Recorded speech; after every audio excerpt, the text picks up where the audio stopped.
globalement, les besoins pour l'année 2022 sont à peu près estimés à un financement à 80% sur le marché intérieur et 20% sur le marché extérieur. Donc nous avons nos mécanismes de financement habituels, notamment à l'extérieur avec nos partenaires bilatéraux ou multilatéraux habituels.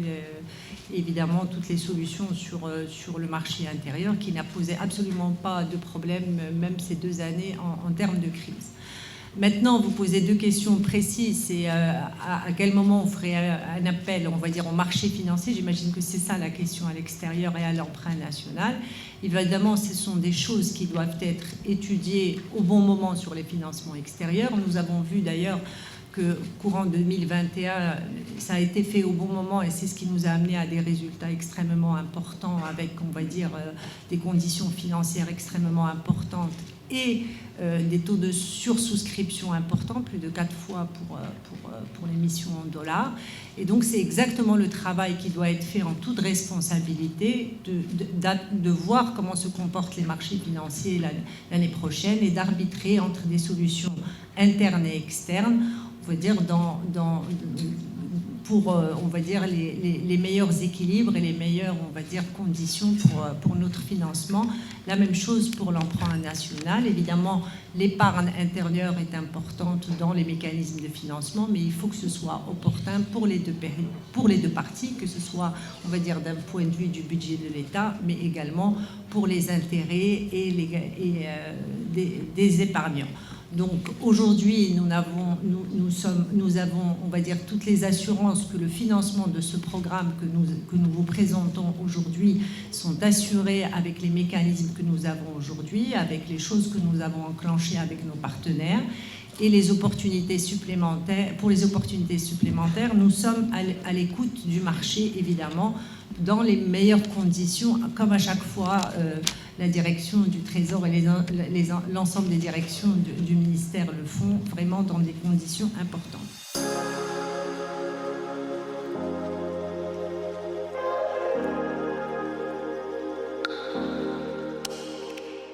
Donc effectivement, le portefeuille on va dire, de l'État est connu.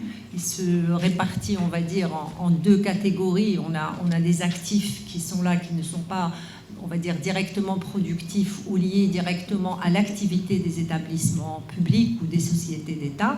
Et nous avons des sociétés dans lesquelles nous sommes soit, on va dire, tout seuls, majoritaires ou minoritaires.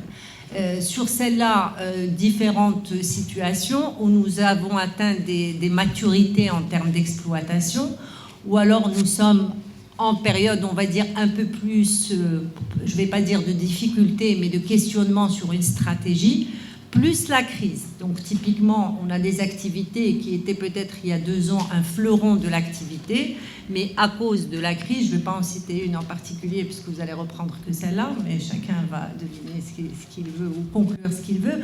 Mais en tout cas, la crise a fait qu'on a changé la donne. Un actif qui était à maturité peut aujourd'hui être dans des situations un peu plus compliquées. Donc ce que je veux dire, c'est qu'en fonction du redémarrage de l'activité et des opportunités également qui se présentent, nous allons arbitrer entre les actifs matures et les actifs qui sont peut-être moins matures, entre des positions majoritaires et moins minoritaires. Et évidemment, la solution du PPP est une solution importante pour être, on va dire, un chemin aussi également pour accompagner progressivement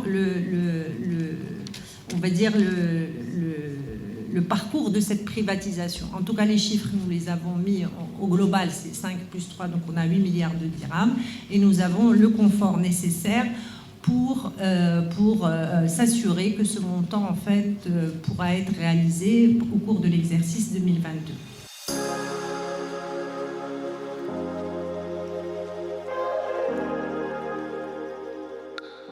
Alors effectivement, le premier conseil d'administration ne sont pas tenus, mais beaucoup de travail a été fait au sein du ministère, dans les directions concernées et avec les partenaires et l'ensemble des partenaires. Donc ce n'est pas de l'improvisation qui va démarrer au moment du conseil d'administration. Donc des sujets de structuration de ce fonds, de financement, des fonds thématiques, de la façon de le gérer, et je répète, avec beaucoup de partenaires qui seront associés, parce qu'à déployer, c'est important. Évidemment, il y a eu également du travail sur le deal flow, sur les opérations qui ont besoin d'être financées. Et on sait qu'il y a beaucoup de catégories. Il y a les projets de développement, et on espère que c'est ceux-là qui seront nombreux, des projets d'infrastructure, mais également, on va dire, dans le privé, dans l'économie réelle. Il y a des sujets de restructuration. Ce n'est pas un gros mot, la restructuration. La restructuration est nécessaire. Elle est imposée par la crise. Et l'État aussi doit être là, parce que nous avons des champions nationaux qui ont peut-être eu un moment de fragilité. C'est le moment où on doit appuyer. Et c'est le moment aussi de revoir les business models, de peut-être encourager, on va dire, à ces restructurations pour sortir un peu plus fort de la crise. Mais au-delà de ça, il y a également tous les nouveaux métiers vers lesquels on veut aller, et je parle tout particulièrement de toutes les startups, tout le parti du digital. Donc la structuration du fonds a été imaginée comme ça, et nous aurons, Inch'Allah, l'occasion, j'espère rapidement, de pouvoir, on va dire, partager avec l'ensemble, on va dire, de la communauté, et notamment vous, on va dire, l'opérationnalisation de ce fonds.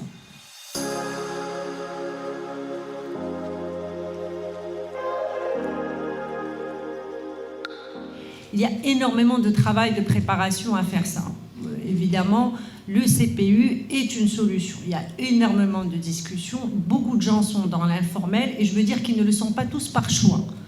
Alors ceux qui le sont par choix, je pense que l'administration aussi des impôts l'a bien compris, c'est son travail, et elle va améliorer, on va dire, la chasse à la fraude et l'amélioration des systèmes d'alerte. Il y a énormément d'investissements dans les systèmes d'information, je pense dans du data analytics, c'est une chose, mais partons du principe de bonne foi que beaucoup de gens ont intérêt à sortir de l'informel. D'abord parce que ça les a précarisés, et la crise les a précarisés.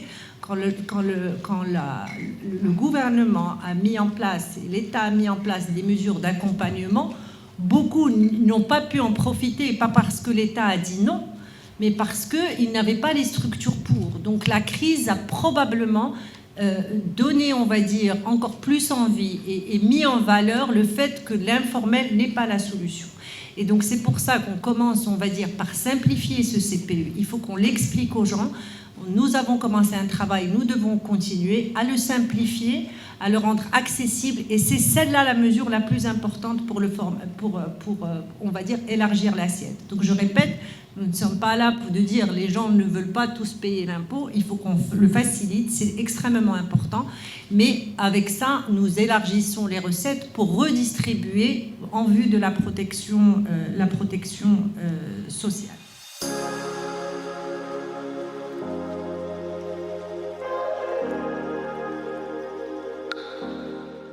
C'est un sujet extrêmement important et une priorité absolue pour nous tous. Nous avons vu, en fait, encore une fois, on va dire les conséquences de la crise, mais au-delà de ça, je pense ce qui est important, et un chiffre qui est extrêmement important, c'est le taux d'emploi, le taux de chômage, et tout particulièrement celui des jeunes. Nous atteignons des chiffres importants sur l'emploi des jeunes. Il était important qu'on ait une mesure concrète pour pouvoir on va dire, créer des conditions pour qu'ils s'intègrent dans le marché du travail. Et donc ces 220 000 emplois vont arriver sur les 2 années, 2022 et 2023, via des travaux, en fait, des petits et grands travaux, essentiellement évidemment dans les parties infrastructures, mais pas seulement. Il y a énormément d'autres initiatives sur beaucoup des départements productifs. Donc 125 000 emplois dès l'année 2022, avec une enveloppe de 2,5 millions. Donc ça va permettre de l'emploi du jeune, de créer également de la demande, et on espère créer des vocations, en fait, pour l'entrepreneuriat. Pour suivre toute l'actualité d'EcoActu.ma, inscrivez-vous sur notre chaîne YouTube et rejoignez notre communauté sur Facebook et sur les autres réseaux sociaux.